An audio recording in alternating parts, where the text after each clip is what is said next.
Hi friends, hi. Welcome to all of you. Welcome to the class. Officers ಅಡ್ಡಾದಿಂದ ನಾನು ನಿಮ್ಮ Bharat C N ಮಾತಾಡ್ತಾ ಇರುವಂಥದ್ದು. ಸೊ ಇವತ್ತಿನ ಒಂದು ವಿಶೇಷ ಪ್ರಚಲಿತ ವಿದ್ಯಮಾನಗಳ ತರಗತಿಗೆ ಎಲ್ಲರಿಗೂ ಸ್ವಾಗತ. ಸೊ ಕಳೆದ 3-4 ದಿನಗಳಿಂದ ಒಂದು ನ್ಯೂಸ್ ಬರ್ತಾ ಇದೆ. ನ್ಯಾಷನಲ್ ಲೆವೆಲಲ್ಲಿ ಅದು ನ್ಯೂಸ್ ಆಗ್ತಾ ಇದೆ. ಪ್ರಧಾನಮಂತ್ರಿ, ಮುಖ್ಯಮಂತ್ರಿಗಳು, ಕೇಂದ್ರ ಸಚಿವರುಗಳು ಮತ್ತು ರಾಜ್ಯ ಸಚಿವರುಗಳು ಕಂಟಿನ್ಯೂಸ್ ಆಗಿ 30 ದಿನ ಜೈಲಲ್ಲಿದ್ದರೆ ಮನೆಗೆ ಹೋಗೋದು ಪಕ್ಕ. ಅಂದರೆ ಅಧಿಕಾರದಿಂದ ಅವರು ಕೆಳಗಿಳಿಬೇಕು, ಅವರನ್ನು ಇಳಿಸಬೇಕು ಅಂಥೇಳಿ ಸಂವಿಧಾನದಲ್ಲಿ ತಿದ್ದುಪಡಿಯನ್ನು ಮಾಡಲಾಗ್ತದೆ. ಈಗಾಗಲೇ ಸಂವಿಧಾನದ 130ನೇ ತಿದ್ದುಪಡಿಯನ್ನು, ಆ ತಿದ್ದುಪಡಿ ಮಸೂದೆಯನ್ನು ಮಂಡನೆ ಮಾಡಿದರು. ಇದನ್ನು ಲೋಕಸಭೆ ಒಳಗಡೆ ಭಾರತದ ಗೃಹ ಮಂತ್ರಿ ಅಮಿತ್ ಶಾ ಅವರು ಈಗಾಗಲೇ ಮೂವ್ ಮಾಡಿದ್ದಾರೆ. ಹೀಗಾಗಿ ದೇಶಾದ್ಯಂತ ಅದರ ಕುರಿತಾಗಿ ಚರ್ಚೆಗಳು ಬರ್ತಾ ಇದ್ದವು. ಸೊ ಇದು ಎಕ್ಸಾಮ್ ಪಾಯಿಂಟ್ ಆಫ್ ವ್ಯೂ ನಮಗೆ ಬಹಳ ಅವಶ್ಯಕವಾಗಿ ತಿಳ್ಕೋಬೇಕಾದಂಥ ವಿಷಯ. ಸೊ ಇದನ್ನು ನಾವು ಡಿಸ್ಕಸ್ ಮಾಡೋಣ. ಸೊ ಡಿಸ್ಕಸ್ ಮಾಡೋಕ್ಕಿಂತ ಪೂರ್ವ ಭಾಗದೊಳಗಡೆ ಯಾರು ಆಫೀಸರ್ಸ್ ಅಡ್ಡ ಯೂಟ್ಯೂಬ್ ಮತ್ತು ಟೆಲಿಗ್ರಾಮ್ ಚಾನಲ್ಗೆ ಜಾಯಿನ್ ಆಗಿಲ್ಲ, ಇಮಿಡಿಯೇಟ್ಲಿ ಕೆಳಗಡೆ ಸಬ್ಸ್ಕ್ರೈಬ್ ಬಟನ್ ಪ್ರೆಸ್ ಮಾಡಿ ಜಾಯಿನ್ ಆಗೋದಕ್ಕೆ ಸಾಧ್ಯ ಆಗಿರಬೇಕು. So let's start. ಇದೊಂದು ನ್ಯಾಷನಲ್ ಇಶ್ಯೂ ಮತ್ತು ಒಂದು ಬಿಗ್ ಇಶ್ಯೂ ಕೂಡ ಹೌದು. That is 130th constitutional amendment act, 130ನೇ ಸಂವಿಧಾನ ತಿದ್ದುಪಡಿ ಅಂತ ಕರೀತಾರೆ. ಸೊ ಈ 130ನೇ ಸಂವಿಧಾನ ತಿದ್ದುಪಡಿ ಮಸೂದೆಯನ್ನು ಈಗ ಲೋಕಸಭೆಯಲ್ಲಿ ಮಂಡನೆ ಮಾಡಿದ್ದಾರೆ ಭಾರತದ ಗೃಹ ಸಚಿವರು. ಇದು ಏನು ಹೇಳ್ತದೆ? ಇದು ಲೋಕಸಭೆಯೊಳಗಡೆ ಪಾಸ್ ಆಗಬೇಕು, ರಾಜ್ಯಸಭೆ ಒಳಗಡೆ ಪಾಸ್ ಆಗಬೇಕು, ಎಷ್ಟು ಮೆಜಾರಿಟಿ ಬೇಕು, ಏನು ಬೇಕು, ಡಿಟೇಲ್ ಆಗಿ ಚರ್ಚೆ ಮಾಡೋಣ. ಈಗ ಏನಾಗಿರ್ತೈತಪ್ಪ ಅಂತಂದ್ರೆ, ಸೊ ಈ ಒಂದು ಮಸೂದೆ ಕೇಂದ್ರ ಗೃಹ ಸಚಿವರು ಮೂವ್ ಮಾಡಿದ್ದಾರೆ. ಆ್ಯಕ್ಚುಲಿ 3 ಮಸೂದೆಗಳಿದ್ದಾವೆ, ಒಂದಲ್ಲ, ಆ್ಯಕ್ಚುಲಿ 3 ಮಸೂದೆಗಳದು. ಅದರಾಗ ಒಂದನೇದು ಯಾವುದು? ಇದು ಸಂವಿಧಾನ ತಿದ್ದುಪಡಿ ಮಸೂದೆ. ಓಕೆ, ಕೇಂದ್ರ ಮತ್ತು ರಾಜ್ಯಗಳ ಮುಖ್ಯಮಂತ್ರಿಗಳು, ಸಚಿವರುಗಳು 30 ದಿವಸ ಕಂಟಿನ್ಯೂಸ್ ಆಗಿ ಜೈಲಲ್ಲಿದ್ದರೆ ಅವರನ್ನು ಮನೆಗೆ ಕಳಿಸೋದು. ಅಧಿಕಾರದಿಂದ ಅವರು ವಜಾ ಆಗ್ತಾರೆ. ಅವ್ರು ರಾಜೀನಾಮೆ ಕೊಡಲಿ, ಬೇಕಾದ್ರೆ ಬಿಡಲಿ. ಓಕೆ, ಸೊ ಅವರು ಅಧಿಕಾರದಿಂದ ಅವ್ರ ಅಧಿಕಾರ ಹೋಗ್ಬಿಡ್ತದೆ 30ನೇ ದಿವಸಕ್ಕೆ. ಫಾರ್ ಎಕ್ಸಾಂಪಲ್, ಈಗ ಇಲ್ಲಿ ಒಬ್ಬರು ಚೀಫ್ ಮಿನಿಸ್ಟರ್ ಅದಾರ ಅಂತ ತಿಳ್ಕೊಂಡು, ಯಾವುದೋ ರಾಜ್ಯದ ಮುಖ್ಯಮಂತ್ರಿಗಳು, ಅವ್ರ ಮೇಲೆ ಯಾವುದೋ ಒಂದು ಆಪಾದನೆ ಬಂದು ಅವರನ್ನು ಜೈಲಿಗೆ ಹಾಕಿದ್ದಾರೆ. ಅವರು ಕಂಟಿನ್ಯೂಸ್ ಆಗಿ 30 ದಿನಗಳ ಕಾಲ ಜೈಲಲ್ಲಿದ್ದಾರ. 30 ದಿವಸ ಜೈಲಿನಾಗ ಅದಾರಪ್ಪ ಅಂತಂದ್ರೆ 31ನೇ ದಿವಸಕ್ಕೆ ಅವರು ರಾಜೀನಾಮೆ ಕೊಡಲಿಲ್ಲ ಅಂದರೂ ಅವರು ಮುಖ್ಯಮಂತ್ರಿ ಸ್ಥಾನದಿಂದ ವಜಾ ಆಗ್ತಾರೆ. ಯಾಕಂದ್ರೆ ನಿಮಗೆ ಗೊತ್ತಿರಬೇಕು, ಕಳೆದ ವರ್ಷ ಅರವಿಂದ್ ಕೇಜ್ರಿವಾಲ್ ಅವರು ದೆಹಲಿ ಮುಖ್ಯಮಂತ್ರಿ ಆಗಿದ್ದುಕೊಂಡು ಜೈಲಿಗೆ ಹೋದರು. ಅವರು ಜೈಲಿಂದನೇ ಅಧಿಕಾರವನ್ನು ನಡೆಸಿದರು. ಕೊನೆಗೂ ಅವರು ರಾಜೀನಾಮೆ ಕೊಡಲಿಲ್ಲ. ಓಕೆ, ಆ ಇಶ್ಯೂ ನಾನು ನಿಮಗೆ ಹೇಳ್ತಾ ಇದ್ದೀನಿ. ಸೊ ಅಲ್ಲಿ ಏನಾಗಿತ್ತು, ಜೈಲಿಗೆ ಹೋದರೂ ಅಧಿಕಾರದಲ್ಲಿ ಮುಂದುವರಿಬಹುದಾಗಿತ್ತು. ಈಗ 30 ದಿವಸ ಆಯಿತು, 31ನೇ ದಿವಸ ಆಟೋಮೆಟಿಕ್ ಆಗಿ ಅವರ ಅಧಿಕಾರ ಹೋಗಿಬಿಡ್ತದೆ. ಆದರೆ ಅದು ಹೆಂಗಿರ್ಬೇಕಪ್ಪ ಅಂತಂದ್ರೆ, ಎಂಥ ಅಪರಾಧ ಮಾಡಿರ್ಬೇಕಂತಂದ್ರೆ, ಅವ್ರು ಯಾವುದೋ ಒಂದು ಅಪರಾಧ ಮಾಡಿದಾಗ ಜೈಲಿಗೆ ಹಾಕ್ತಾರೆ.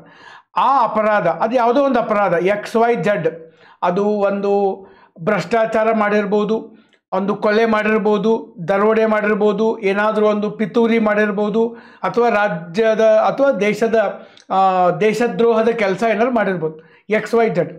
ಆ ತಪ್ಪು ಮಾಡಿದ್ದಕ್ಕೆ 5 ವರ್ಷಗಳ ಶಿಕ್ಷೆ ಆಗಬೇಕು. ಅಂದರೆ ಕನ್ಫರ್ಮ್ ಆದ್ರೆ, ಆ ತಪ್ಪು ಮಾಡಿದ್ದು ಸಾಬೀತಾದರೆ ಅದಕ್ಕೆ 5 ವರ್ಷ ಶಿಕ್ಷೆ ಇರಬೇಕು.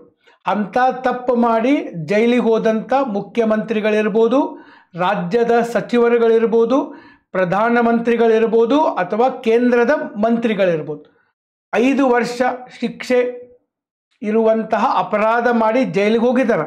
ಇನ್ನೂ ಅವ್ರದ್ದು ಏನು ನಡೀತಾ ಇದೆ? ತನಿಖೆ ನಡೀತಾ ಇದೆ ಕೋರ್ಟ್ನಾಗ. ಇನ್ನೂ ಅವ್ರದ್ದು ತಪ್ಪಿತಸ್ಥರು ಅಂಥೇಳಿ ಏನು ಬಂದಿಲ್ಲ, ಜಡ್ಜ್ಮೆಂಟ್ ಬಂದಿಲ್ಲ. ಬಟ್ 30 ದಿವಸ ಅದಾರ, 31ನೇ ದಿವಸ ಅವ್ರದ್ದು ಅಧಿಕಾರ ಹೋಗ್ತದೆ. ಇದನ್ನು ಮಾಡೋಕ್ಕೆ ಈಗ ಸದ್ಯ ನಮ್ಮಲ್ಲಿ ಏನು ಮಾಡ್ತಾ ಇದ್ದಾರೆ? ಈ ಮಸೂದೆಯನ್ನು ಮಾಡ್ತಾ ಇದ್ದಾರೆ. ಇದು ಎಲ್ಲಿಪ್ಪ ಅಂತಂದರೆ ಸಂವಿಧಾನದ ವಿಧಿ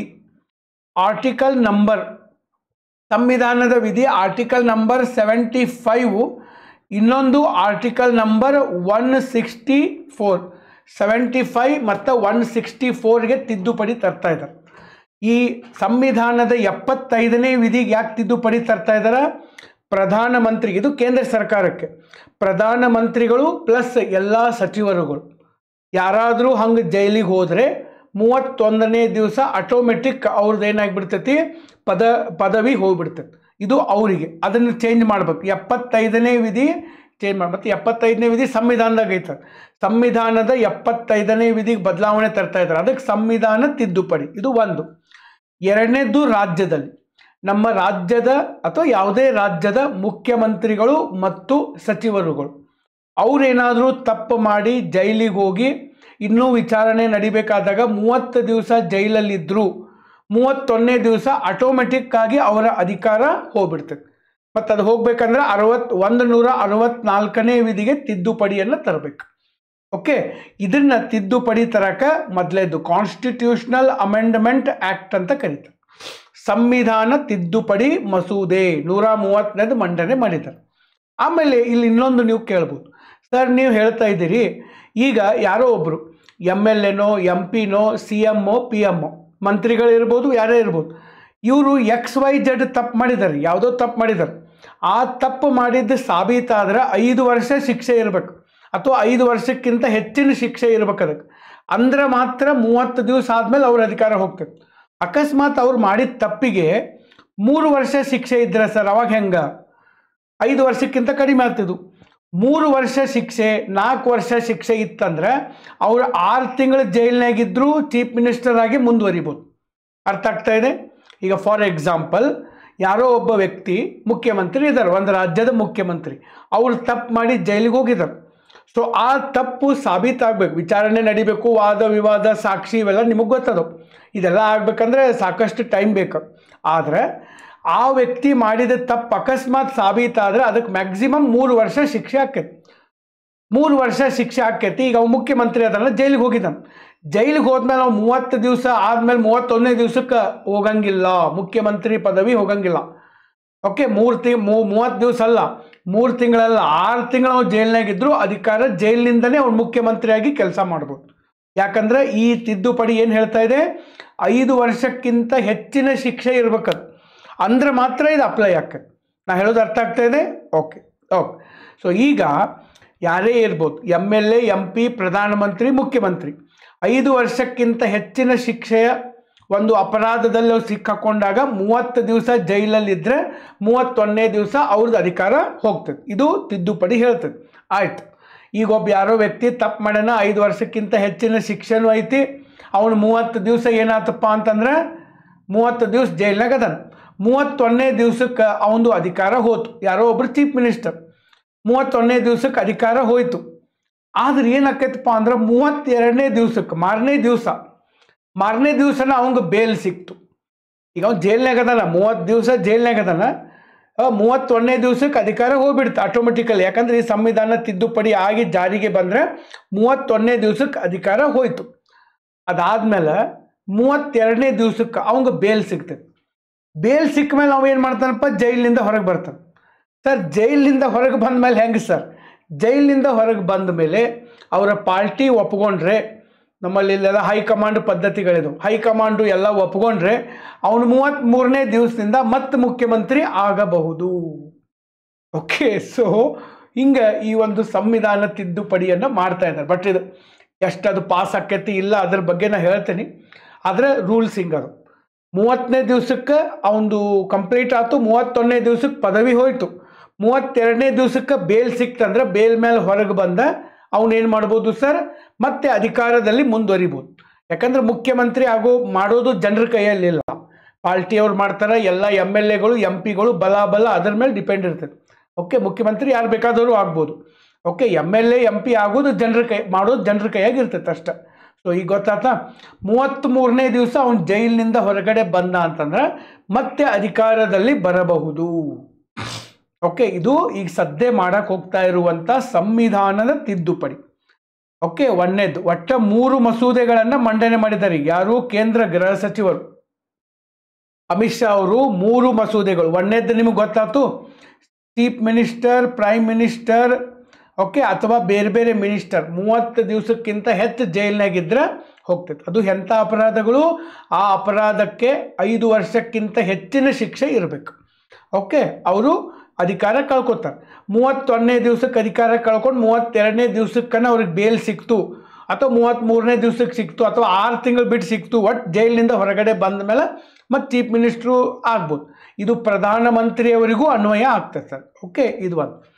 ಇನ್ನು ಎರಡನೇದು ಯಾವುದಪ್ಪ ಅಂತಂದರೆ ಯೂನಿಯನ್ ಟೆರಿಟರಿ, ಅಲ್ಲೂ ಇರ್ತಾರೆ. ಓಕೆ, ನಮ್ಮ ಕೇಂದ್ರಾಡಳಿತ ಪ್ರದೇಶಗಳಲ್ಲಿ, ಅಂದರೆ ಈಗ ಕೆಲವು ಕೇಂದ್ರಾಡಳಿತ ಪ್ರದೇಶದಲ್ಲಿ ಮುಖ್ಯಮಂತ್ರಿಗಳದಾರ, ಹೌದಾ? ಆಮೇಲೆ ಸಚಿವ ಸಂಪುಟ ಇದೆ. For example Delhi.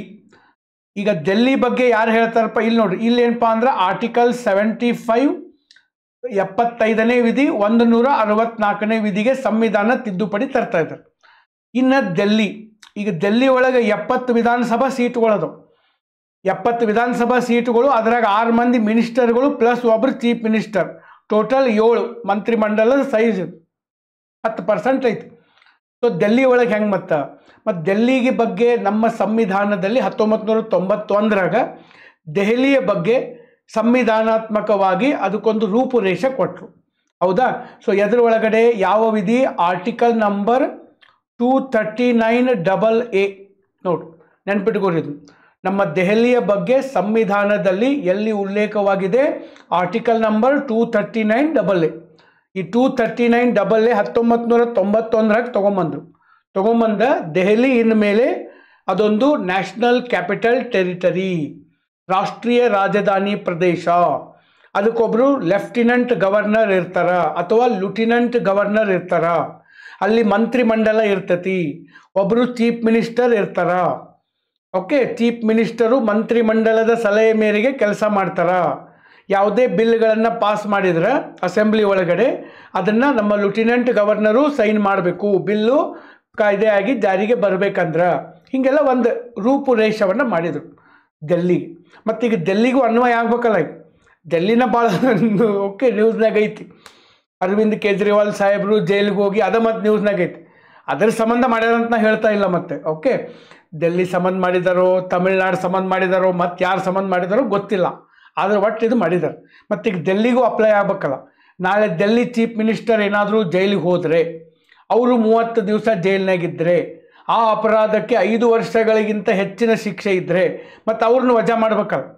ಈಗ ಎಲ್ಲ ರಾಜ್ಯಗಳು 28 ರಾಜ್ಯಗಳಿಗೆ ಅಪ್ಲೈ ಆಗಕತ್ತೈತಿ. 1ನೇ ತಿದ್ದುಪಡಿ ಮಾಡಿದರೆ 28 ರಾಜ್ಯಗಳಿಗೆ ಅಪ್ಲೈ ಆಕೈತಿ. ಬಟ್ 2ನೇ ತಿದ್ದುಪಡಿ ಎದಕ್ಕೆ ಮಾಡ್ತಾ ಇದ್ದಾರೆ? Union territory.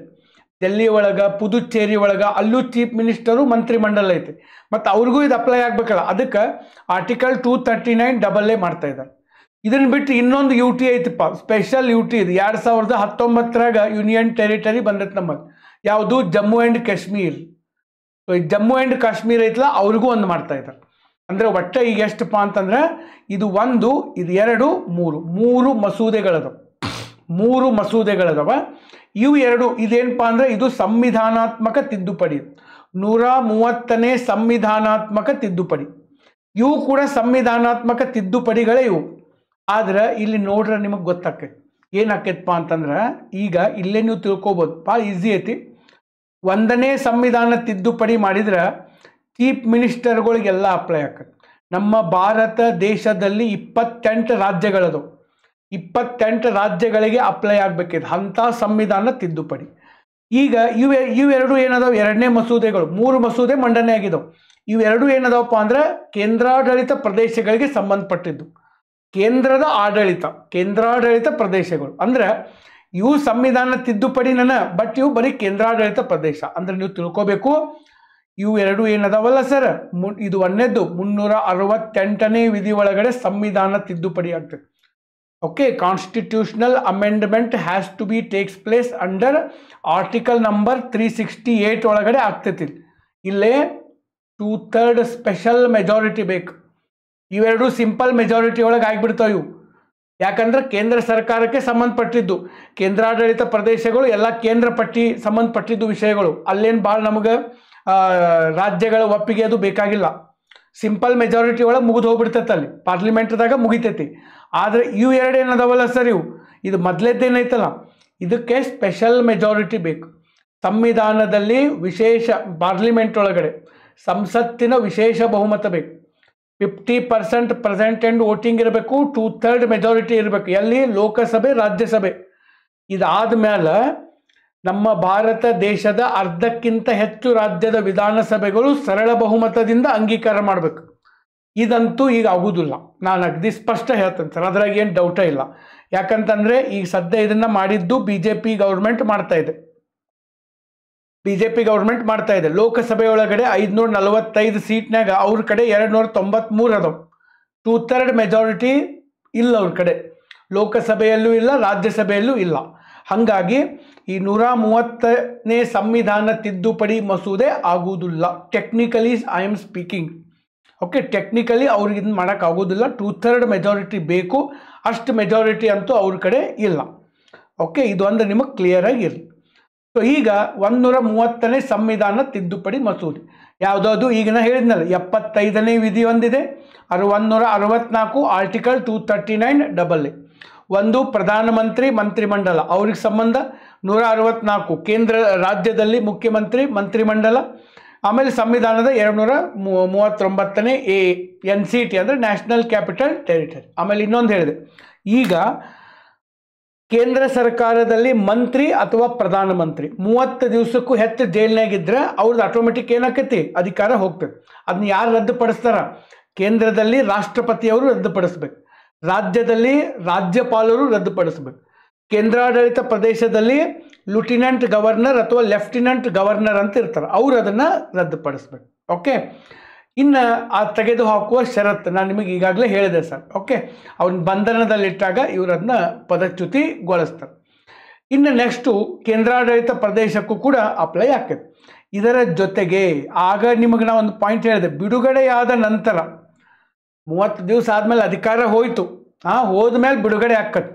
ಬಿಡುಗಡೆ ಆದಮೇಲೆ ಮತ್ತೆ ನೇಮಕ ಮಾಡಬಹುದು. ಮತ್ತು ಬಿಡುಗಡೆ ಆದಮೇಲೆ ಮತ್ತೆ ನೇಮಕ ಮಾಡೋದಾದ್ರೆ ಮತ್ತೆ ಸಂವಿಧಾನ ಎದಕ್ಕೆ ತಿದ್ದುಪಡಿ ಮಾಡಕತ್ತಾರೆ ಸರ್ ಗೊತ್ತಿಲ್ಲ. ಓಕೆ ಓಕೆ ಸೊ ಅದನ್ನು ಮಾಡ್ತಾ ಇದ್ದಾರೆ ಒಟ್ಟು. ಮತ್ತು ಇದು ಎದಕ್ಕೆ ಕೇಂದ್ರ ಸರ್ಕಾರ ಏನು ಹೇಳ್ತಾ ಇದೆಪ್ಪ ಅಂದರೆ ಉತ್ತಮ ಆಡಳಿತ, ಸಾಂವಿಧಾನಿಕವಾಗಿ ನೈತಿಕತೆ. ಯಾಕಂದರೆ ಜನರಿಂದ ಆಯ್ಕೆಯಾದಂಥ ಒಬ್ಬ MLA, MP, minister, chief minister, prime minister ಇವರ ಜೈಲಿಗೆ ಹೋದ್ರೆ ಜನರಿಗೆ ಏನಾಗ್ಬಿಡ್ತದಪ್ಪ, ನೈತಿಕವಾಗಿ ಜನ ಕುಸಿದು ಬಿಡ್ತಾರೆ. ಓಕೆ, ಏನಪ್ಪ ನಮ್ಮನ್ನು ಆಳವ್ರ ಜೈಲಿಗೆ ಹೊಂಟಾರ, ಇವರ ಇಂಥವ್ರು ಅದಾರ, ಇವ್ರಿನ್ನು ನಮ್ಮ ಸಮಾಜ ದೇಶ ಏನು ರಾಜ್ಯ ಏನು ಆಳ್ತಾರ ಅಂತೆ.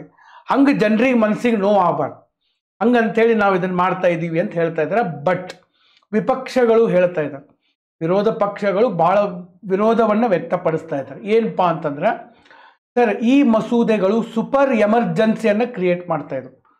ನೀವು ಯಾರನ್ನಾದರೂ ಒಳಗೆ ಹಾಕೋದು, ಜೈಲಿಗೆ ಹಾಕೋದು, ಓಕೆ 5 ವರ್ಷಕ್ಕಿಂತ ಹೆಚ್ಚಿನ ಶಿಕ್ಷೆ ಕೊಡೋದು, ಅವ್ರದ್ದು ಆಟೋಮೆಟಿಕಲಿ ಕ್ಯಾನ್ಸಲ್. ಯಾಕಂದ್ರೆ ಇತ್ತೀಚೆಗೆ ರಾಹುಲ್ ಗಾಂಧಿ ಅವ್ರ ಮೇಲೆ ಒಂದು ಕೇಸ್ ಆಯಿತು. ರಾಹುಲ್ ಗಾಂಧಿ ಅವ್ರ ಮೇಲೆ ಅದು ಏನೋ ಡಿಫಮೇಷನ್ ಕೇಸ್ ಏನೋ ಆಗಿತ್ತು. ಆ ಕೇಸಿಗೆ 2-3 ವರ್ಷ ಶಿಕ್ಷೆ ಆಗಿಬಿಡ್ತು. ಆದ ಕೂಡ ಅವ್ರದ್ದು MP ಇದನ್ನು ಸೀಟ ಹೋಗ್ಬಿಡ್ತು, MP ಸೀಟ್ ಹೋಗ್ಬಿಡ್ತು 2024 ಹೋದ ವರ್ಷ. ಆಮೇಲೆ ಸುಪ್ರೀಂ ಕೋರ್ಟ್ ಹೇಳ್ತು, ಇಲ್ಲ 2 ವರ್ಷ ಶಿಕ್ಷೆ ಯಾಕೆ ಕೊಟ್ಟರು ಇದಕ್ಕೆ.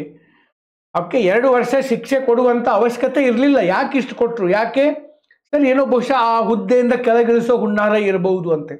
ಸೊ ಹಾಗಾಗಿ ನೀವು ಹಂಗೆ ಮಾಡಿ ಸೂಪರ್ ಎಮರ್ಜೆನ್ಸಿ ಮಾಡ್ತಾ ಇದ್ದೀರಿ ಅಂತೇಳಿ ಯಾರು ಹೇಳ್ತಾ ಇದ್ದಾರೆ? ನಾನು ಹೇಳ್ತಾ ಇಲ್ಲ, ವಿರೋಧ ಪಕ್ಷಗಳು ಹೇಳ್ತಾ ಇದ್ದಾರೆ.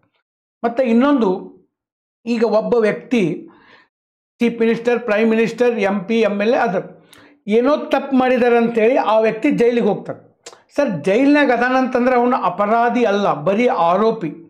ಅದು ಸಾಬೀತಾಗಬೇಕು ಕೋರ್ಟ್ನಾಗ.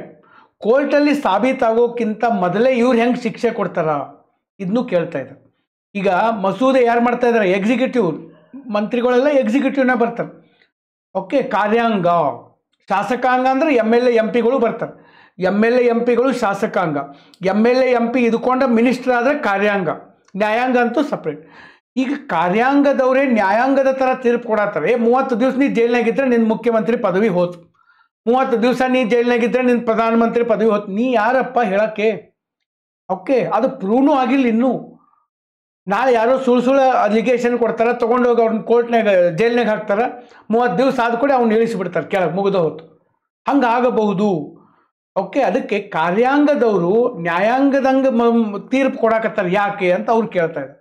ಮತ್ತು ಇತ್ತೀಚೆಗೆ ಕೇಂದ್ರ ಸರ್ಕಾರ ತನಿಖಾ ಸಂಸ್ಥೆಗಳನ್ನು ದುರುಪಯೋಗ ಪಡಿಸಿಕೊಂಡಿದೆ ಮತ್ತು ಪಡಿಸಿಕೊಳ್ಳಬಹುದು ಅಂತ ಹೇಳ್ತಾ ಇದ್ದಾರೆ.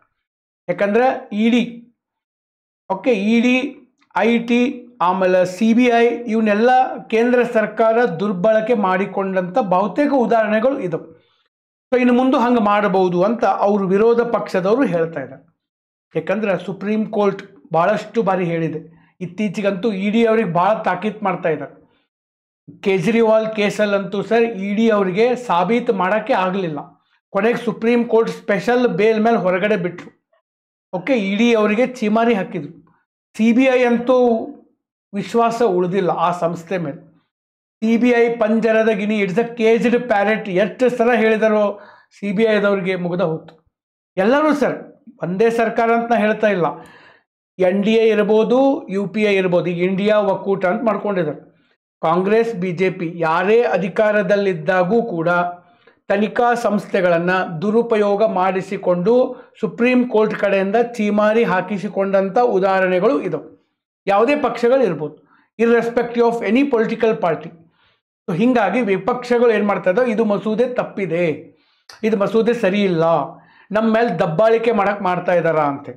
ಆಮೇಲೆ ಇನ್ನೂ ಒಂದು ಏನಪ್ಪ ಅಂತಂದ್ರೆ ಸರ್, ಸುಪ್ರೀಂ ಕೋರ್ಟ್ 2000ನೇ ಇಸ್ವಿ ಒಳಗಡೆ ಒಂದು ಕೇಸನ್ನು ಹ್ಯಾಂಡಲ್ ಮಾಡಿತು. Lily Thomas versus union of India case. It's a landmark judgment in order to clean the politics. Okay, ನಮ್ಮ ರಾಜಕೀಯದ ಹೊಲಸು, ಈ ಕೆಸರು ಇದನ್ನೆಲ್ಲ ಕ್ಲೀನ್ ಮಾಡೋದ್ರೊಳಗಡೆ ಈ ಒಂದು ಇದು ಜಜ್ಮೆಂಟ್ ಭಾಳ ಐತಿಹಾಸಿಕವಾದಂಥ judgement. It's a landmark judgement, Lily Thomas versus union of India case. ಇದ್ರಾಗ ಏನು ಹೇಳಿದ್ರಪ್ಪ ಅಂದರೆ ಸಿಂಪಲ್, ನೀವು MLA ಇರ್ಬೋದು, MP ಇರ್ಬೋದು, ಯಾರು ಬೇಕಾದರೂ ಇರ್ಬೋದು, MLA or MP or MLC ಇವರೆಲ್ಲ ಯಾರೇ ಇರಿ, ನೀವು ಯಾವುದೇ ತಪ್ಪು ಮಾಡಿದ ಮೇಲೆ ಜೈಲಿಗೆ ಹೋಗ್ತೀರಿ, ಕೇಸ್ ನಡೀತೈತೆ, ನೀವು ಬೇಲ್ ಮೇಲೆ ಹೊರಗೆ ಬರ್ಬೋದು, ಏನು ಬೇಕಾದ ಮಾಡಿರಿ, ನೀವು ಜೈಲ್ನಾಗಿರ್ಬೋದು ಅಥವಾ ಬೇಲ್ ಮೇಲೆ ಹೊರಗೆ ಬರ್ಬೋದು. ಆದರೆ ಆ ತಪ್ಪು ಮಾಡಿದಂಥ ಪ್ರಕರಣದಲ್ಲಿ ನಿಮಗೆ ಓಕೆ 2 ವರ್ಷಕ್ಕಿಂತ ಹೆಚ್ಚಿನ ಅವಧಿಯ, ಎಷ್ಟಪ್ಪ ಇದು, 2 ವರ್ಷ ಅಥವಾ ಅದಕ್ಕಿಂತ ಹೆಚ್ಚಿನ ಅವಧಿಯ ಶಿಕ್ಷೆ ಆದರೆ ಅವರಿಗೆ ಸರ್ ಇಮ್ಮಿಡಿಯೇಟ್ಲಿ ಅವರ ಅಧಿಕಾರದಿಂದ ಕೆಳಗಿಳಿಬೇಕು ಮತ್ತು ಅವರ ಅಧಿಕಾರ ಹೋಗ್ತದೆ. 2 ವರ್ಷಕ್ಕಿಂತ ಹೆಚ್ಚಿನ ಅವಧಿಗೆ ಅವರಿಗೆ ಶಿಕ್ಷೆ ಪ್ರಕಟ ಆಗಬೇಕು. ಕನ್ವಿಕ್ಷನ್ ಅಂತ ಕರೀತಾರೆ. ಒಬ್ಬ ವ್ಯಕ್ತಿ ತಪ್ಪು ಮಾಡಿ, ಅವನು ತಪ್ಪು ಮಾಡಿ ಅವನು ಜೈಲಿಗೆ ಹೋಗಿ ಅದು ಎಲ್ಲ ಪೂರ್ತಿ ಪ್ರೊಸೀಜರ್ ಆದಮೇಲೆ ಕೋರ್ಟ್ ಜಡ್ಜ್ಮೆಂಟ್ ಕೊಡ್ತೈತಲ್ಲ, ಆ ಜಡ್ಜ್ಮೆಂಟ್ದಾಗ ಶಿಕ್ಷೆ ಪ್ರಕಟ ಮಾಡ್ತದೆ. 2 ವರ್ಷಕ್ಕಿಂತ ಹೆಚ್ಚಿನ ಶಿಕ್ಷೆ ಪ್ರಕಟ ಆಯಿತು ಅಂತಂದ್ರೆ ಅವನು ಇಮಿಡಿಯೇಟ್ಲಿ ಇಳಿಬೇಕು ಅಧಿಕಾರದಿಂದ ಕೆಳಗೆ. ಹೌದು, ಮತ್ತು ಕೋರ್ಟನ್ನು ಎಲ್ಲ ವಾದ ವಿವಾದ ವಿಚಾರಣೆ ಮಾಡಿ 2 ವರ್ಷಕ್ಕಿಂತ ಹೆಚ್ಚಿಗೆ ಶಿಕ್ಷೆ ಕೊಟ್ಟೈತಿ. ಅಂಥ ಅಪರಾಧ ಮಾಡ್ಯಾನ ಅವನು, ಅಂಥ ಲಪಂಗವಾದಲ್ಲ. ಮತ್ತು ನಾವು ಅಧಿಕಾರದಾಗ ಮುಂದುವರಿಯೋದು ಏನೈತಿ, ಅವನು ತೆಗೆದು. ಮತ್ತು ಇನ್ನೂ ಒಂದು ಏನಪ್ಪ ಅಂತಂದ್ರೆ, ಅವನು ಜೈಲಿನಿಂದ ಬಿಡುಗಡೆ ಆದಮೇಲೆ ಈಗ 2 ವರ್ಷಪ್ಪ, ಈಗ 2025 ಕೋರ್ಟ್ ಹೇಳಿತ್ತು, ಯಾರೋ ಒಬ್ಬ MLA ಅವನು ತಪ್ಪು ಮಾಡಿದಾನ, ತಪ್ಪು ಮಾಡಿದಾನ ಅಂದಮೇಲೆ 2 ವರ್ಷಕ್ಕೆ 3 ವರ್ಷ ಶಿಕ್ಷೆ ಕೊಡ್ತಾವೆ. 2 ವರ್ಷಕ್ಕಿಂತ ಹೆಚ್ಚೈತೆ ಅಂದ್ರೆ ಒಂದು MLA ಹೋತು, ಸೀಟ್ ಹೋತು, ಮಿನಿಸ್ಟ್ರು ಹೋತು, MLA ಹೋತು ಅಂದಮೇಲೆ ಮತ್ತು ಮಿನಿಸ್ಟ್ರಿ ಎಲ್ಲಿಂದ ಉಳಿತೈತಿ, MLA ಹೋತು, ಅವನು ಬಂದ. ಆಮೇಲೆ ಅವನು 2025 ಜೈಲಿಗೆ ಹೋದ. 25ರಿಂದ 26, 27, 28 2028 ಜೈಲಿನಿಂದ ಹೊರಗಡೆ ಬಂದ ಮೇಲೆ ಪ್ಲಸ್ 6 ವರ್ಷ ಎಲೆಕ್ಷನ್ ನಿಲ್ಲಕ್ಕೆ ಬರೋದಿಲ್ಲ ನೋಡ್ರಿ. ಹಿಂಗೆ ಕೋರ್ಟ್ ಮಾಡೈತಿ. ಓಕೆ, ಎಷ್ಟು ವರ್ಷ ಶಿಕ್ಷೆ ಆಕೈತಲ್ಲ ಆ ಶಿಕ್ಷೆ ಮುಗಿಸಿದ ಮೇಲೆ 6 ವರ್ಷ ಇದಕ್ಕೆ ನಿಲ್ಲಕ್ಕೆ ಬರೋದಿಲ್ಲ ಎಲೆಕ್ಷನ್. 5 ವರ್ಷನಾಗ ಒಮ್ಮೆ ಎಲೆಕ್ಷನ್ ಬಂದು ಹೋಗಿರ್ತೈತಿ, ಮತ್ತೊಂದು ವರ್ಷ ಎಲೆಕ್ಷನ್ ನಿಲ್ಲಕ್ಕೆ ಬರೋದಿಲ್ಲ. ಅಂದ್ರೆ 10 ವರ್ಷ ಅವ ಎಲೆಕ್ಷನ್ಗೆ ನಿಲ್ಲಬಾರ್ದು. 10 ವರ್ಷನಾಗ ಮತ್ತು ಒಂದು ಪೊಲಿಟಿಕಲ್ ಕರಿಯರ ಹಾಳಾಗಿರ್ತದೆ. ಅಷ್ಟು ಚಂದ judgement in order to decriminalise the politics. ರಾಜಕೀಯದಲ್ಲಿ ಅಪರಾಧೀಕರಣವನ್ನು ಕಡಿಮೆ ಮಾಡೋದಕ್ಕೆ ಸುಪ್ರೀಂ ಕೋರ್ಟ್ ಕೊಟ್ಟಂಥ ಐತಿಹಾಸಿಕ ತೀರ್ಪಿದೆ. ಇಟ್ಸ್ ಅ ಬೆಸ್ಟ್ ಗೋಲ್ಡನ್ ತೀರ್ಪಿದು. ಬಟ್ ಇವ್ರು ಏನು ಮಾಡ್ತಾ ಇದ್ದಾರೆ, 130ನೇ ಸಂವಿಧಾನ ತಿದ್ದುಪಡಿ, ಜೈಲಿಗೆ ಹೋದ್ರೆ ಮುಗೀತು. ಇನ್ನೂ ಅವನು ಜೈಲಿಗೆ ಹೋಗ್ಯಾನ, ಸಾಬೀತಾಗಿಲ್ಲ, ಕೋರ್ಟ್ ಯಾವುದೇ ಜಜ್ಮೆಂಟ್ ಕೊಟ್ಟಿಲ್ಲ, 30 ದಿವಸ ಆತಿಲ್ಲೋ ತೆಗೆದೋಗೋದು ಬಿಡು. ಕೋರ್ಟ್ ಆರೋಪಿ ಅದ, ನಾವು ಇನ್ನೂ ಅಪರಾಧಿ ಆಗಿಲ್ಲ, ಆರೋಪಿಯಾಗಿ. ಈಗ ನಾಳೆ ಏನಾಕೈತಪ್ಪ ಅಂದ್ರೆ, ಒಬ್ಬ ವ್ಯಕ್ತಿ ಚೀಫ್ ಮಿನಿಸ್ಟರ್ ಆಗಿ ಭಾಳ ಕೆಲಸ ಮಾಡತ್ತಾನ ಅಥವಾ ಏನೋ ಇವ್ರಿಗೆ ಬ್ಯಾಡಾಗೈತಿ, ಅವಾಗ ಅವ್ನು ಏನಾರು ಮಾಡಿ ಜೈಲಿಗೆ ಹಾಕಿಸಿ 30 ದಿವಸ ಆದ ಕೂಡ ನೋಡಿ ನಮ್ಮ ಕಾಯ್ದೆ ಐತಿ ನಡಿ ಮನೆಗೆ ಅಂತ ಕಳಿಸ್ಬೋದು. ಮಿಸ್ಯೂಸ್ ಆಗಬಹುದು. ಕೋರ್ಟ್ ಅವ್ನು ಕನ್ವಿಕ್ಟ್ ಮಾಡಿತು ಅಂತಂದ್ರೆ ಅದು ಮಾತು ಬೇರೆ. ಸೊ ಅದಕ್ಕಾಗಿ ಇದನ್ನೂ ಕೂಡ ಈಗ ವಿರೋಧ ಪಕ್ಷಗಳು ಹೇಳ್ತಾ ಇದ್ದಾರೆ. ಲಿಲ್ಲಿ ಥಾಮಸ್, ಇವನ್ ಲಾಲೂ ಪ್ರಸಾದ್ ಯಾದವ್ ಇದರಾಗನ ಜೈಲಿಗೆ ಹೋಗಿದ್ದು ಸರ್, ಇದೇ ಒಂದು ಕಾಯ್ದೆ ಒಳಗಡೆ, ಇದೇ ಜಜ್ಮೆಂಟ್.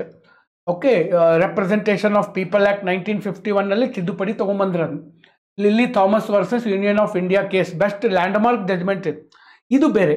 ಬಟ್ ಈಗ 130ನೇ ಸಂವಿಧಾನ ತಿದ್ದುಪಡಿ ಏನು ಹೇಳ್ತೈತೆ ಅಂದ್ರೆ 30 ದಿವಸ ಜೈಲ್ನಾಗಿದ್ದರೆ ಮುಗೀತು, ಮನೆಗೆ ಹೋಗೇ ಬಿಡೋದು. 31ನೇ ದಿವಸ ಹೋಗೇ ಬಿಡೋದು. ಮತ್ತು 32ನೇ ದಿವ್ಸಕ್ಕೆ ನಿಮಗೆ ಬಿಡುಗಡೆ ಆಯ್ತಾ ಮತ್ತು ಮುಖ್ಯಮಂತ್ರಿ ಆಗ್ರಿ, ನೀವು ಮತ್ತು ಪ್ರಧಾನಮಂತ್ರಿ ಆಗ್ರಿ. ಇದು ಹೆಂಗಿದು? ನಿನ್ನೆರ ಅರೆಸ್ಟ್ ಆಗಿ ಓಕೆ ಮತ್ತು ಜೈಲಿಗೆ ಹೋಗಿ ಆಮೇಲೆ ಅಧಿಕಾರ ಕಳ್ಕೊಂಡು ಇವತ್ತು ಮಾರ್ನಿಂಗ್ ಮತ್ತು ಪ್ರಮಾಣ ವಚನ ತಗೊಳ್ಳೋದು, ಸಂವಿಧಾನಬದ್ಧವಾಗಿ ನಾನು ಕೆಲಸ ಜನರ ನೈತಿಕತೆ ಅವಾಗ ಏನಾಕೈತೋ ಗೊತ್ತಿಲ್ಲ. ಓಕೆ, ಸೊ ಇದು ಮಾಡ್ತಾ ಇದ್ದಾರೆ. ಬಟ್ ಇದು ಅಷ್ಟು ಸುಲಭ ಅಲ್ಲ. ಸಂವಿಧಾನ ತಿದ್ದುಪಡಿ ಮಸೂದೆಯನ್ನು ಮಂಡನೆ ಮಾಡಿದ್ದಾರೆ ಸರ್. ಯಾಕಂದರೆ ಲೋಕಸಭೆ ಒಳಗಡೆ NDA ನ್ಯಾಷನಲ್ ಡೆಮೊಕ್ರೆಟಿಕ್ ಅಲೈನ್ಸ್ ಅವ್ರಿಗೆ ಸೀಟ್ ಕಡಿಮೆ ಅದಾವ, 2/3 ಬಹುಮತ ಬರಂಗಿಲ್ಲ. ಆಮೇಲೆ ರಾಜ್ಯಸಭೆಯಲ್ಲಿ 106 ಸೀಟ್ಗಳಿದಾವೆ, ಅಲ್ಲಿಯೂ ಕೂಡ 2/3 ಮೆಜಾರಿಟಿ ಬರೋದಿಲ್ಲ. ಸೊ ಹೀಗಾಗಿ ಬಹುತೇಕ ಈ ಮಸೂದೆ ಪಾಸ್ ಆಗೋದು ಆಲ್ಮೋಸ್ಟ್ ಆಗೋದಿಲ್ಲ. ಓಕೆ, ನೆಕ್ಸ್ಟು ಈಗ ಇದು ಸಂವಿಧಾನ ತಿದ್ದುಪಡಿ ಮಸೂದೆ, ಇದು 368ನೇ ವಿಧಿ ಒಳಗಡೆ ಹೋಗ್ತದೆ ಸರ್. Okay, under article 368. ಅದರಾಗೂ ಹೆಂಗಪ್ಪ ಅಂತಂದ್ರೆ ಸ್ಪೆಷಲ್ ಮೆಜಾರಿಟಿ ವಿತ್ ಸ್ಟೇಟ್. ಯಾವುದು ಮುಖ್ಯಮಂತ್ರಿ ಸಚಿವರು, ರಾಜ್ಯ ಸಚಿವರು, ಪ್ರಧಾನಮಂತ್ರಿ ಕೇಂದ್ರ ಸಚಿವರು ಇವ್ರನ್ನ ತೆಗೆಯೋದೇನೈತಲ್ಲ, ಇದೆಲ್ಲ ಸ್ಪೆಷಲ್ ಮೆಜಾರಿಟಿ ಬೇಕು. Lok Sabha special majority, Rajya Sabha special majority. Okay, special majority ಅಂದರೆ ನಿಮಗೆ ಗೊತ್ತೈತೆ 50% ಆಫ್ ಟೋಟಲ್ ಮೆಂಬರ್ಶಿಪ್. 500 ಮಂದಿ ಅದಾರ ಅಂದರೆ 200 ಮಂದಿ ಮೊದಲು ಒಪ್ಕೋಬೇಕು. ಅದಾದಮೇಲೆ ಅಲ್ಲಿ ಎಷ್ಟು ಮಂದಿ ಅದಾರಲ್ಲ ಅದ್ರಾಗ 2/3 ಮೆಜಾರಿಟಿ ಪ್ರೆಸೆಂಟ್ ಇದ್ದವ್ರದಾಗ 2/3 ಮೆಜಾರಿಟಿ ಓಟ್ ಹಾಕ್ಬೇಕು. ಅರ್ಥ ಆಗ್ತಾ ಇದೆ? ಸೊ ಅಂದಾಗ ಏನಾಗ್ತೈತಪ್ಪ ಅಂತಂದ್ರೆ ಓಕೆ ಇದು ಮಸೂದೆ ಪಾಸ್ ಆಗ್ತದೆ. ಇದಾದ್ಮೇಲೆ ಎಲ್ಲಿಗೆ ಹೋಗ್ತೈತಿ? Consent of the state. ನಮ್ಮ ರಾಜ್ಯದಲ್ಲಿ 28, ದೇಶದಲ್ಲಿ 28 ರಾಜ್ಯಗಳಿದಾವೆ. 28ರಾಗ ಅರ್ಧಕ್ಕಿಂತ ಹೆಚ್ಚು ರಾಜ್ಯಗಳು, ಅರ್ಧ ಅಂದರೆ 14, ಅದಕ್ಕಿಂತ ಹೆಚ್ಚಂದ್ರೆ ಮಿನಿಮಮ್ 1 ಅಂದ್ರೆ 15 ರಾಜ್ಯಗಳ ವಿಧಾನಸಭೆಗಳು ಸರಳ ಬಹುಮತದಿಂದ ಒಪ್ಪಿಗೆ ಕೊಡಬೇಕು, ಅಂದಾಗಿದು ಪಾಸ್ ಆಗ್ತದೆ. ಸೊ ಹಂಗಾಗಿ ಅದು ಪಾಸ್ ಆಗೋ ಡೌಟು. ಬಟ್ ಇನ್ನೊಂದು ಏನೈತಲ್ಲ, ಕೇಂದ್ರಾಡಳಿತ ಪ್ರದೇಶ ಸಿಂಪಲ್ ಮೆಜಾರಿಟಿ ಐತೆ, ಬಹುಶಃ ಅದು ಸಿಂಪಲ್ ಮೆಜಾರಿಟಿ, ಬಹುಶಃ ಅದು ಪಾಸ್ ಆಗ್ಬೋದು. ಓಕೆ, ಬಟ್ 130ನೇ ಸಂವಿಧಾನ ತಿದ್ದುಪಡಿ ಮಾತ್ರ ಸಾಕಷ್ಟು ನ್ಯೂಸಲ್ಲಿದೆ. ಅದರ ಜೊತೆಗೆ ನೀವು ಇನ್ನೊಂದು ತಿಳ್ಕೋಬೇಕು, ಇತ್ತೀಚಿನ ಅಮೆಂಡ್ಮೆಂಟ್ಗಳು 106ನೇ ಸಂವಿಧಾನ ತಿದ್ದುಪಡಿ ಇತ್ತೀಚೆಗೆ ಆಗಿದೆ. ಓಕೆ, ಎದಕ್ಕೆ ಸಂಬಂಧಿಗೆ ಸರ್? ಮಹಿಳೆಯರಿಗೆ ಲೋಕಸಭೆ ಮತ್ತು ರಾಜ್ಯ ವಿಧಾನಸಭೆ ದಿಲ್ಲಿ ಒಳಗಡೆ ಅವರಿಗೆ 33% ಕೋಟಾ ಕೊಡಬೇಕು ಸೀಟ್ಗಳನ್ನು. 104ನೇ ಸಂವಿಧಾನ ತಿದ್ದುಪಡಿ 2019 SC/ST ಅವರಿಗೆ ರಿಸರ್ವೇಷನ್ ಕೊಡೋದು. ಡಾಕ್ಟರ್ BR ಅಂಬೇಡ್ಕರ್ ಅವರು ಸಂವಿಧಾನ ಆದಮೇಲೆ ಸ್ವತಂತ್ರ ಸಿಕ್ಕ ಮೇಲೆ 10 ವರ್ಷ SC/ST ಕೋಟಾ ಕೊಟ್ಟಿದ್ರು. SC/ST ಅವರಿಗೆ ಅದನ್ನು ಬೇರೆ ಬೇರೆ ಸರ್ಕಾರಗಳು 10 ವರ್ಷ ಮುಂದೆ ಹಾಕೊಂತ ಬಂದಿದ್ರು. ಅದು 2020ಕ್ಕೆ ಎಂಡ್ ಆಗೋದಿತ್ತು.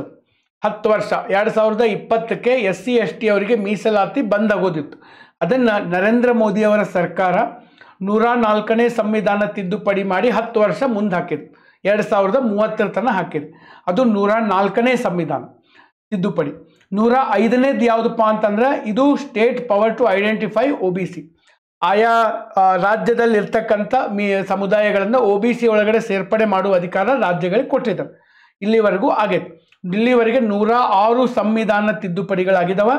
ಇದು 130ನೇ ಅಮೆಂಡ್ಮೆಂಟ್ ಬಿಲ್. ಇದು ಪಾಸ್ ಈಗ ಅಕಸ್ಮಾತ್ ನಾಳೆ ಇದು ಪಾಸ್ ಆಯಿತು ಅಂದರೆ ಇದು ಎಷ್ಟನೇಕ್ಕೆ ಬರ್ತೈತಿ? 107ನೇ ಸಂವಿಧಾನ ತಿದ್ದುಪಡಿ ಆಕೈತೆ. ಆದರೆ ಇನ್ನೂ ಅದೇನಾಗಿಲ್ಲ, ಪಾಸ್ ಆಗಿಲ್ಲ ಮತ್ತು ಅಷ್ಟು ಈಸಿ ಆಗಲಿಕ್ಕಿಲ್ಲ. ನೋಡೋಣ ಸರ್, ಗೊತ್ತಿಲ್ಲ ನಮಗೆ. ಬಟ್ 130ನೇ ಸಂವಿಧಾನ ತಿದ್ದುಪಡಿ ಸಾಕಷ್ಟು ನ್ಯೂಸಲ್ಲಿದೆ. ಸೊ ಈಗ ನಿಮಗೂ ಗೊತ್ತಿದೆ ಸರ್, ಈಗೆಲ್ಲ ಕಾಲ್ಫಾರ್ಮ್ಗಳು ಜೋರು ಶುರುವಾಗಕತ್ತವ. ಸಂವಿಧಾನಕ್ಕೆ ಸಂಬಂಧಪಟ್ಟಂಗೆ ಕರೆಂಟ್ ಅಫೇರ್ಸ್ ಇದನ್ನು ಸರಿಯಾಗಿ ನೆನಪಿಟ್ಕೊಳ್ಳೋಕೆ ಸಾಧ್ಯ ಆಗಬೇಕು. ಸೊ ನನಗೊಂದು ಪಾಯಿಂಟ್ ಹೇಳ್ಬೇಕು, ನಿಮಗೆ ನಾ ಹೇಳಿದ್ದೀಗ ಅರ್ಥ ಆಗಿದ್ದರೆ 130ನೇ ಸಂವಿಧಾನ ತಿದ್ದುಪಡಿ ಮಸೂದೆಯ ಬಗ್ಗೆ ನಿಮ್ಮ ಅನಿಸಿಕೆ ಮತ್ತು ನಿಮ್ಮ ಅಭಿಪ್ರಾಯ ನನಗೆ ಕೆಳಗಡೆ ಕಮೆಂಟ್ ಬಾಕ್ಸಲ್ಲಿ ಹಾಕಿ. ಓಕೆ, ನಿಮ್ಮ ಅನಿಸಿಕೆ ಅಭಿಪ್ರಾಯಗಳನ್ನು ಕಮೆಂಟ್ ಬಾಕ್ಸಲ್ಲಿ ಹಾಕಿ. ನಂದೊಂದು ಪಾಯಿಂಟ್ ಹೇಳಿರ್ತೀನಿ, ಏನಪ್ಪ ಅಂದರೆ ಈಗ 30 ದಿವಸ ಜೈಲ್ನಾಗಿದ್ದರೆ ಮನೆಗೆ ಕಳಿಸೋದು ಇದನ್ನು ಮಾಡೋದು ಬಿಡೋದು ಅವ್ರಿಗೆ ಬಿಟ್ಟಿತ್ತು. ನಂದು ಒಂದು ಏನಪ್ಪ ಅಂತಂದ್ರೆ, ಒಬ್ಬ ಮನುಷ್ಯ ಜೀವನದಾಗ ಒಂದೇ ಸರಿ ಎಲೆಕ್ಷನ್ ನಿಲ್ಬೇಕು, ಒಂದೇ ಸರಿ ಟಿಕೆಟ್ ಸಿಗ್ಬೇಕು, ಎರಡನೇ ಸರಿ ಅವ್ನು ನಿಲ್ಲಕ್ಕೆ ಅವಕಾಶನೇ ಇರಬಾರ್ದು, ಅವ್ರ ಫ್ಯಾಮ್ಲಿ ಒಳಗೂ ಇರಬಾರ್ದು. ಅದನ್ನು ಮಾಡಿದರೆ ಭಾಳ ಬೆಸ್ಟ್. 1 family 1 ticket. ಒಂದು ಫ್ಯಾಮ್ಲಿ ಒಳಗಡೆ ಒಬ್ಬರು MLA MP ಆದರೂ ಸರ್ ಮುಗೀತು. ಅವ್ರ ಫ್ಯಾಮ್ಲಿ ಒಳಗಡೆ ಗಂಡ ಹೆಂಡತಿ ಮಕ್ಕಳು ಹಳೆಯ ಯಾರೂ ಆಗಂಗಿಲ್ಲ. ಈಗ ಏನಾಗತ್ತೈತೆ ಅಂದ್ರೆ ಫ್ಯಾಮಿಲಿ ಪೊಲಿಟಿಕ್ಸ್ ಬರತ್ತೆ. ಸಾಮ್ರಾಜ್ಯ ಕಟ್ಟಕತ್ತಾರ ಅವ್ರು. ವಿಜಯನಗರ ಸಾಮ್ರಾಜ್ಯ ಅಂತೂ ನಾವೇನು ನೋಡಿಲ್ಲ, ಬಹುಶಃ ಇನ್ನು ಇವ್ರು ಕಟ್ಟೋ ಸಾಮ್ರಾಜ್ಯ ನೋಡ್ಕೊಂಡು ಹೋಗೋದಾಗತ್ತೈತೆ. ಅವ್ರ ಮಕ್ಕಳು ಮೊಮ್ಮಕ್ಕಳು ಎಲ್ಲರೂ ಮನಿಮಂದೆಲ್ಲ ಪೊಲಿಟಿಕ್ಸ್ ಒಳಗಡೆ. ಓಕೆ, ಒಂಥರ ಇದು ಸ್ಲೇವ್ ಡೈನಸ್ಟಿ ಆದಂಗೆ ಆಗತ್ತೈತೆ, ಗುಲಾಮ ಸಂತತಿ ಆದಂಗೆ. ಅಣ್ಣ ಅಣ್ಣ ಅನ್ಕೊಂತ ಅವ್ರ ಹಿಂದೆ ಹೋಗೋದು, ಮತ್ತೇನು ಮಾಡೋದಿಲ್ಲ. ಅವಾಗ ಅವರಿದ್ದು ಆಮೇಲೆ ಮಕ್ಕಳು ಬಂದರು, ಈಗ ಮೊಮ್ಮಕ್ಕಳು ಬಂದರು. ನಾಳೆ ಅವ್ರ ಮನೆಯಾಗಿನ ನಾಯಿಗಳು ಅವು MLA ಆಗಕ್ಕೆ ಶುರು ಹಾಕವು, ಅವಕ್ಕೂ ನಾವು ನಮಸ್ಕಾರ ಮಾಡ್ಬೇಕಾಕೈತೆ. ಅಲ್ಲಿಗೆ ಬಂದು ನಿಲ್ಲಕತ್ತೈತೆ ಸರ್. ನಾ ಹೇಳಿದ್ದು ಸ್ವಲ್ಪ ಕಠಿಣ ಅನ್ನಿಸ್ಬೋದು, ಅಲ್ಲಿಗೆ ಬಂದು ನಿಂತಿದೆ ಸಮಾಜ ಇವತ್ತು. ಎಷ್ಟು ದಿವಸ ಸಲಾಮ್ ಹೊಡ್ಕೊಂತ ಹೋಗೋದು. ಸೊ ನಂದು ಒಂದು ಅಂದರೆ, it is a request to the prime minister of India, Narendra Modi ಅವರನ್ನು ಬಿಟ್ಟರೆ ಇದನ್ನು ಬೇರೆದವ್ರಿಗೆ ಇದನ್ನು ಮಾಡೋಕ್ಕೆ ಸಾಧ್ಯ ಇಲ್ಲ. ಯಾಕಂದ್ರೆ ಅವರು ಸರ್ ಏಕಾಂಗಿ ವ್ಯಕ್ತಿ ಅದಾರ. ಅವ್ರಿಗೇನು ಮುಂದೆ ಅವ್ರ ಮಕ್ಕಳು ಮೊಮ್ಮಕ್ಕಳು ಯಾರು ಅಧಿಕಾರ ಮುಂದೆ ತೊಗೊಂಡು ಹೋಗೋರು ಇಲ್ಲ, ಫ್ಯಾಮಿಲಿ ಪೊಲಿಟಿಕ್ಸ್ ಇಲ್ಲ. ಸೊ ಅದಕ್ಕಾಗಿ ಅವರು ಇದನ್ನು ಮಾಡೋದು ಭಾಳ ಬೆಸ್ಟ್.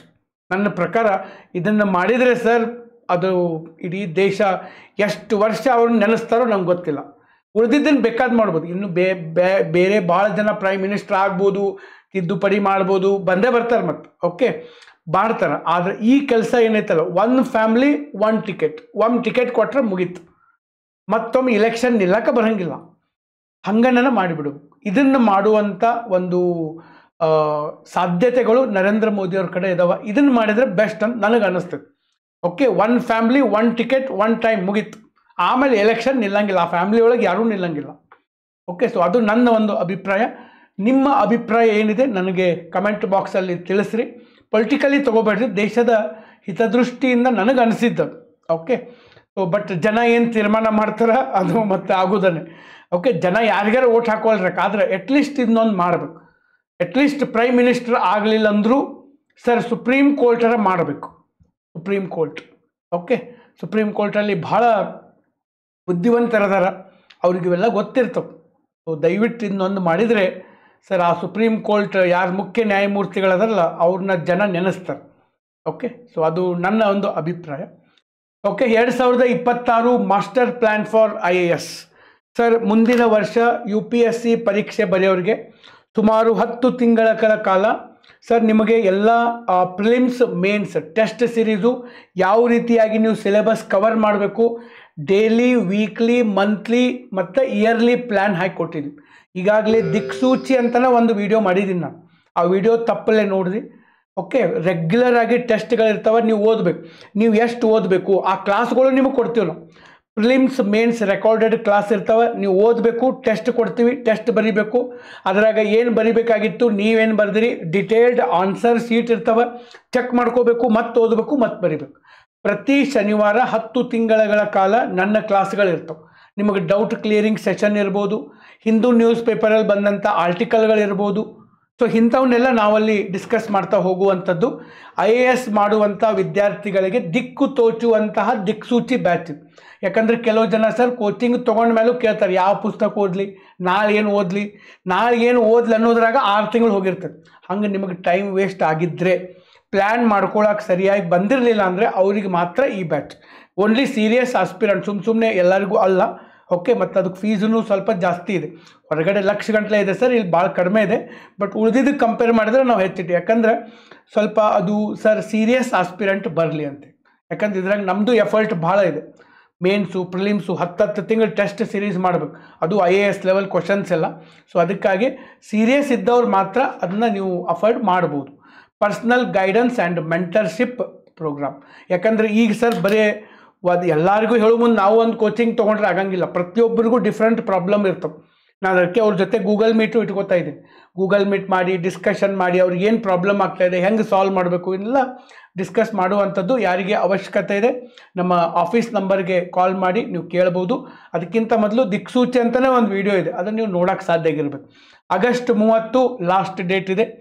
ಸೊ ನಾಳೆ ಗಣೇಶ ಚೌತಿ ಎಲ್ಲ ಇದೆ, ಹಬ್ಬ ಮಾಡಿರಿ, ಚೆನ್ನಾಗಿ ಯೋಚನೆ ಮಾಡಿ ಜಾಯಿನ್ ಆಗೋದಾದರೆ ಆಫೀಸ್ ನಂಬರ್ ಕಾಲ್ ಮಾಡಿ ಮಾಹಿತಿ ಕೇಳ್ಕೋಬೋದು. Lowest fees in Karnataka with highest care and highest quality. Office number ಇದೆ, ನೀವು ಕಾಲ್ ಮಾಡಿ ಡೀಟೇಲ್ಸನ್ನು ಕೇಳ್ಬೋದು. ಮತ್ತು ಇವತ್ತು ನಾವೇನು ತಿದ್ದುಪಡಿ 130th ಕಾನ್ಸ್ಟಿಟ್ಯೂಷನಲ್ ಅಮೆಂಡ್ಮೆಂಟ್ ಆ್ಯಕ್ಟ್ ಬಗ್ಗೆ ಡಿಸ್ಕಸ್ ಮಾಡಿದ್ವಿ.